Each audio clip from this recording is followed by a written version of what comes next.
नमस्कार, मी सूर्य देशमुख आणि आपण पाहत आहात Rajmudra news live. Bharat Ratna doctor Babasaheb Ambedkar जयंतीच्या सर्वप्रथम सर्वांना हार्दिक शुभेच्छा। सर, सर्वप्रथम बाबासाहेब आंबेडकर जयंतीच्या मनपूर्वक शुभेच्छा। जयंतीनिमित्त आपण जो उपक्रम राबवत आहे याबद्दल थोडं सविस्तर सांगा। मी शिवकुमार देवकते, राष्ट्रवादी काँग्रेस पार्टी शरदचंद्र पवार पक्ष ओबीसी जिल्हा अध्यक्ष। मी सर्व जनतेस भीम जयंतीच्या सर्वप्रथम शुभेच्छा देतो। आणि आजचा कार्यक्रम आमच्या मार्फत असा आहे की सर्व युवकांनी महापुरुषाचे विचार आत्मसात करावे आणि आपल्या सर्व युवकाची जबाबदारी म्हणून आपण महापुरुषाचे विचाराचं संवर्धन करण्याची गरज आहे आणि त्या विचाराचं आपण संरक्षण केलं पाहिजे। आणि डॉक्टर बाबासाहेब आंबेडकर यांच्या जयंतीनिमित्त हा जो एप्रिल महिना आहे हा क्रांतिकारी महिना आहे, जो महात्मा फुले यांचासुद्धा जयंती आहे आणि डॉक्टर बाबासाहेब आंबेडकर यांचीसुद्धा जयंती आहे।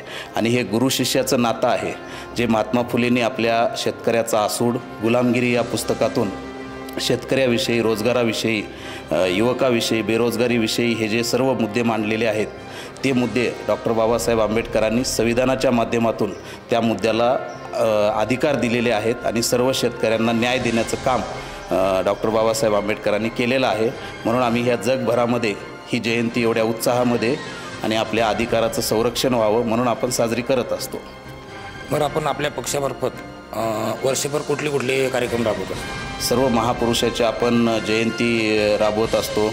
त्यानंतर आपण पक्षाचे आदरणीय शरदचंद्र पवार साहेब यांचा वाढदिवस साजरा करत असतो मोठ्या प्रमाणात।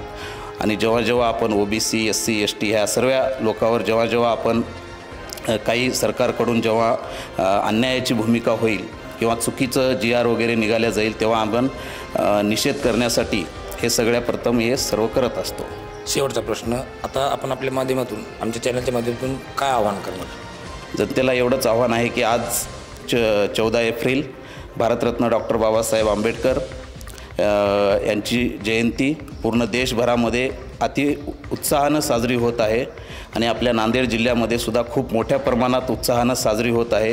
आणि सर्व जनतेने शांततेत ही जयंती साजरी करावी आणि एकमेकांना सर्व बाबासाहेबांचे विचार आणि विचारावर प्रेरित होऊन आपण जगलं पाहिजे, हीच मी जनतेला शुभेच्छा देतो। सर्व जनतेला राजमुद्रा चॅनलमार्फत खूप कमी दिवसामध्ये ह्या चॅनलनं आपल्या सत्य परिस्थितीवर कथन करून हे चॅनल आपलं मार्केटमध्ये आलेलं आहे आणि पूर्ण नांदेड जिल्ह्यामध्ये ह्या चॅनलचं अस्तित्व आहे। आणि ह्या चॅनलला जास्तीत जास्त माझ्याकडून शुभेच्छा आहेत आणि ह्या चॅनल असाच दिवसेंदिवस खूप मोठ्या प्रमाणात त्याचा प्रसार व्हावा हीच माझी सगळ्यांना शुभेच्छा आहेत।